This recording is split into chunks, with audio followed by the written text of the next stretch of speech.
야당 참 웃깁니다. 한국의 정치가요 하도 웃기기 때문에 군대에 제가 가서 보면 이제 벌 세운다고 저 꼴대까지 선착순 이러거든요. 그러면 그 중에 이제 한 100명이 뛰면 한 5명만 선착순 5명 하면 남고 나머지 95명은 또 한 번 더 뛰어야 됩니다. 근데 어떤 좀 짓궂은 사람이 있으면 이렇게 가다가 네? 저쪽 꼴대 일합니다. 그러면 끝에 가던 사람이 다시 앞이 되고요. 거기서 1등으로 뛰던 사람은 꼴찌가 됩니다. 제가 왜 이 이야기를 하는가 하면 정치판이 하도 웃겼어요. 정치판에 뭐 말을 하면 유명한 정치인이 유력 대권 후보가 중간쯤 서 있어야 손해를 덜 보지. 한쪽을 택해가지고 거기에 그래 그게 맞다 하고 앞장서다가는 나중에 입장이 또 이렇게 가버리면 저쪽에 따라서 그 앞에 1등 달던 사람이 나중에 꼴찌가 돼가 아주 곤혹스러운 일이 생길 수가 있습니다. 자, 지금요 야당이 안철수 탈당하고 나니까 뭔 소리가 나오는가 하면 야당 분열의 후폭풍으로 18대 총선에서 이대로 가면 새누리당이 200석이 넘을 거다. 자, 국회의원 200석은 굉장히 의미가 있는 이야기입니다. 지난번에 180석이 넘을 거다 할 때는 국회 선진화법을 무력화시킬 수 있다는 겁니다. 200석이 넘을 거라는 것은 개헌이 독자적으로 가능하다는 겁니다. 새누리당이. 자, 18대 국회에 그러니까 2008년에 이명박 정부가 들어서고 난 다음에 곧바로 총선이 있었죠. 그때 당시에 이 새누리당이 그때는 이름이 새누리당이 아니었지만 좌우간 새누리당의 전신인당과 또 당시에 이해창 씨가 하던 당이 하나 있었죠. 충청도당 합쳐서 몇 석이냐? 203석을 얻었었습니다. 전체 보수 의석이에요. 왜 그러냐? 그때 당시에 노무현 대통령이 하도 개판을 쳐버려가지고 대선은 뭐 엄청난 표차로 져버렸지 않습니까? 정동영 후보가요. 이명박 후보한테. 그리고 곧바로 총선이 있었으니까. 그 총선에서도 수도권에서도 싹쓸이 당했죠. 그때 여당의 서울 경기도 국회의원 된 사람 중에 함량 미달들이 많이 됐죠. 노무현 정권 때 2004년에 탄핵 때문에 또 야쪽으로 싹쓸이 되면서 깜냥도 안 되는 사람들이 야당 국회의원도 많이 했고요. 그래서 싹쓸이 되는 것도 꼭 좋은 게 아닙니다. 국민의 자질, 국회의원의 자질 향상을 위해서는. 근데 이 200석이 넘으면 지금 나오는 이야기가 여권발 개헌을 하겠다는 겁니다. 자, 200석이 넘으니까 우리 힘으로만 야당은 무시하고 국회에서 개헌 통과가 가능하고 그걸 가지고 국민투표 붙이겠다. 이런 이야기입니다. 자, 작년 9월에 대통령이 그때 유럽에 갔을 때라 생각이 드는데 김무성 대표가 중국 상하이 갔다가 기자들한테 오스트리아식 이원 집정부제 개헌을 분권적 개헌을 이야기를 해서 제가 TV에서 좀 개거품을 물고 반대를 했습니다. 저는 박 대통령이 청와대가 뭐 그 이틀쯤 뒤엔가 입 다물어라 이렇게 해서 제가 그 바람 맞춘다고 그런 사람 아닙니다. 저는요 목에 칼이 들어와도 제 하고 싶은 대로 이야기하는 사람이지 누구 비를 못 맞춥니다. 비 잘 맞췄으면 저도 배지 몇 번 달았거나 어디 가서 뱃을 높은 데 좀 하고 있을 겁니다. 체질이 안 맞았어. 비는 못 맞춰서 이렇게 뉴스 브리핑을 열심히 하고 살기로 했는데요. 그때 제가 왜 반대했는가 하면 대한민국의 상황에서 오스트리아식 이원 집정부제 개헌이 된다면 그야말로 권력이 분산된다. 그건 어떻게 이원 집정부제가 운영이 되느냐. 대통령은 외교 국방만 맡는 겁니다. 자, 외교 국방만 맡는 대통령한테 뭔 힘이 있겠습니까? 그냥 외국에서 원수들을 정상들 오면 악수하고 해외에 다니면서 그 행사나 다니고 우리가 독일의 총리 이름은 메르켈이라고 알고 있죠. 독일도 이원 집정부제적인 요소가 조금은 있습니다. 물론 의원 내각제에 가까운 나라인데요. 독일에도 대통령이 있습니다. 투표로 선출을 합니다. 근데 독일 대통령 이름 아는 사람 아무도 없지 않습니까? 독일을 상징하는 최고 수반은 대통령입니다. 근데 독일은 총리가 다 하잖아요. 결국은 이원 집정부제를 해봤자 그냥 간판, 바지 사장밖에 안 되는 겁니다. 그러면 누가 알짜배기를 다 하느냐? 내치를 맡은 총리가 다 하는데 그 총리는 누가 뽑냐? 자, 형식적으로 바지는 국민투표를 통해서 뽑을 겁니다. 대통령 선거를 통해 갖고요. 그러니까 대통령답지 않은 대통령을 뽑는다고 국민들이 투표 얼마나 하겠습니까? 투표율 아마 20-30%로 떨어질 거예요. 지금 거의 기초자치단체 선거 수준, 보궐선거할 때 수준밖에 안 될 겁니다. 자, 진짜 실세인 총리는 누가 뽑냐? 국회에서 저거가 뽑습니다. 300명이요. 자, 그러면 대통령 선거 놓으면 지금 이 대통령 중심제로 야, 정말 저거 군대 안 갔다더라. 저거 재산이 늘어났는데 그 재산이 보니까 뭐 부동산을 갖다가 투기했던가 뭐 뇌물을 받았던가 그렇다더라. 저 탈세가 엄청나게 많다더라. 저거 지도 군대 안 갔지만 아들도 안 갔더라. 따져보면요. 지금 대통령 하고 싶어서 아주 그냥 난리를 치는 사람들이 막상 대통령을 하려고 그러면 대통령 선거에 나가서 검증을 뺏을 수가 없는 겁니다. 자, 이 사람들이 원하는 건 뭐겠습니까? 그냥 바지 대통령 하나 세워놓고 권력은 그건 국민들이 뽑아라. 권력은 국회로 갖고 와서 300명이 투표해서 뽑으면요. 그거는 의석이 많은 정당의 후보가 무조건 총리 될 거 아닙니까? 그러니까 검증이 필요 없잖아요. 국회의원들끼리 저거 검증하는 거 봤습니까? 여태까지 국회의원 출신이 장관 총리 가서 한 명이라도 나가리 되는 거 보셨습니까? 제가 나가리라고 고스톱 용어를 써서 죄송합니다. 없지 않습니까? 그러니까 한마디로 우리끼리 열심히 돌아가면서 총리 한번 해먹으면 실제 총리가 최고 아니냐. 자, 메르켈이 장관들 임명하지 누가 임명합니까? 영국에도 총리 예? 캐머런이 임명하지 누가 임명합니까?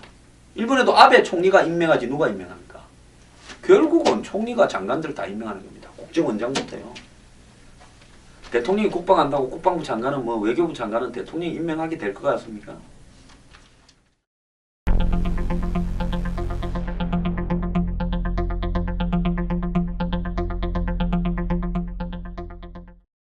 자, 그러니까 저녁에 이제 요정 같은 데서 만나가지고 야당 대표 오라 해가 어이 동생 우리가 이번에 의석이 200석이니까 전체 장관급 자리가 한 30개라면 우리가 20개 먹을게.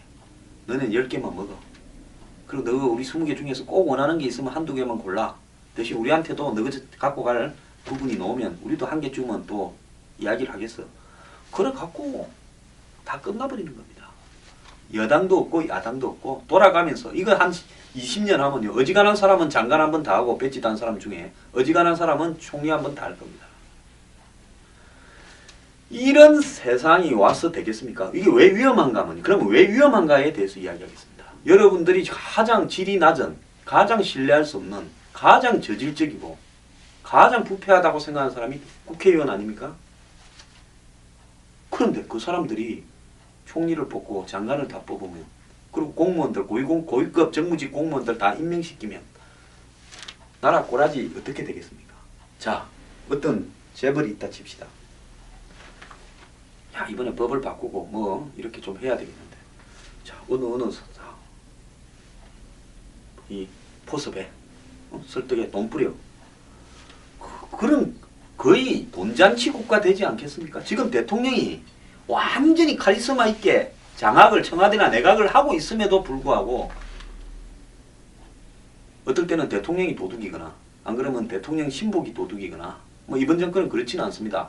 적어도 지금까지는요. 도둑이 수두룩한데 한마디로 권력이 전부 분산되어 있으면 돈을 가지고 법과 제도 그 다음에 탈법을 완전히 대신 살 수 있지 않겠습니까? 자, 근데 이것도 또 둘째 문제입니다. 안보 한번 보십시오. 자, 편하게 야당이 다수 의석을 얻어서 한번 보십시오. 이런 이원 집정부제로 운영을 하면서 자기들이 국정원장 나아가서 뭐 국방부 장관, 법무부 장관 이런 부분들을 운영을 하면서 여당 의원들도 지금처럼 명확하게 이념적 경계가 없어질 겁니다. 이원 집정부제가 되면. 그러지 않습니까? 오스트리아 가보면 여당 야당 구분이 없어서 국민들이 이것들이 짜고 치냐 해서 이런 제도 없애라고 지금 절반쯤 되는 국민들이 분노하고 있다는 거 아닙니까? 우리가 이기면 우리가 20개, 너가 이기면 너가 20개, 우리는 10개. 자, 그렇게 되었을 때 한마디로 이 틈을 파고 들어가서 북한의 자금들이 한국의 종북 제야 진보라는 사람들한테 들어오고 또 야당은 진보정당하고 또 연정을 해서 진보정당 출신이라는 사람이 장관이나 이런 국정원장, 법무부 장관을 맡게 되고 노동부 장관을 맡게 되고 이런 일이 발생했을 때 대한민국의 안보가 지켜지겠습니까? 자, 어제 이동관 씨 좀 웃기는 소리 했는데요. 이명박 대통령이 F-15K로 가지고 북한을 때리라 했는데 군수내부가 미국의 허가를 받아보고 어쩌고 저쩌고 하는데요. 제가 그것도 다 알아봤는데 그 이야기는 날 따로 얼마나 뻥 같은 소리고 웃기는 소리인지 전부 깜빵 보낸 사람들이라는 걸 따로 좀 이야기를 하겠습니다. F-15 비행기에 뭐 미사일이 안 달렸다 하는데요. 자, 이제 오스트리아식 이원 집정부제가 되면 분권적 개헌이 되면 국방이 통솔이 되겠습니까? 대통령이 권한인데 형식적으로는 외교, 국방은 자 힘은 총리한테 있고 국방부 장관도 또 지가 또 실세라고 하고 위기에 어떻게 대응하겠습니까? 제가 이승만 평전을 읽어보니까 네이션 빌딩이라고 국가를 세운 이승만 씨가 아니었으면 6.25 때 우리는 진짜 어려웠습니다. 이승만 대통령이 그 뒤에 잘못한 것도 많습니다. 그렇지만은 정말 뚝심을 가지고 6.25 때 미국을 쪼고 나중에는 미국은 일찍 휴전을 해버리려고 하고 한마디로 휴전 상태에서 끝내버리려고 하고 더 이상 정파도 안 했습니다. 미군이요 2개 군단이 아니라 한 5개 군단만 한국에 보냈으면요 또 만주만 폭격을 다 당시에 했으면 중공은 당시에 아주 허약했습니다. 원폭 한 발만 써버렸으면요 6.25 전쟁은 벌써 끝나고요. 중국도 굉장히 약화될 수 있었습니다. 그런데 하도 미국이 말을 안 들으니까 본인이 방공포로를 석방하면서 내가 너가 말 안 듣겠다 해서 미국이 이승만을 제거하려고 한국에서 이승만을 제거하고 대신에 누구를 세울 건가 이것까지도 고려하고 실제로 제거하는 작전을 면밀히 검토를 했었습니다. 그래서 제가 이 이야기를 하는 거는요. 아마 내각제 상태에서 6.25를 겪었다 하면 한국은 무너졌습니다. 당시에 미국은 낙동강 전선까지 몰리니까 방공인사와 꼭 지켜야 될 사람만 20만 명만 제주도나 일본으로 옮기게 명단을 내놔라고 한국 보고 이야기를 했습니다. 포기할라 인 거죠. 끝까지 버텨서 겨우겨우 버텨서 그래도 휴전이 된 겁니다.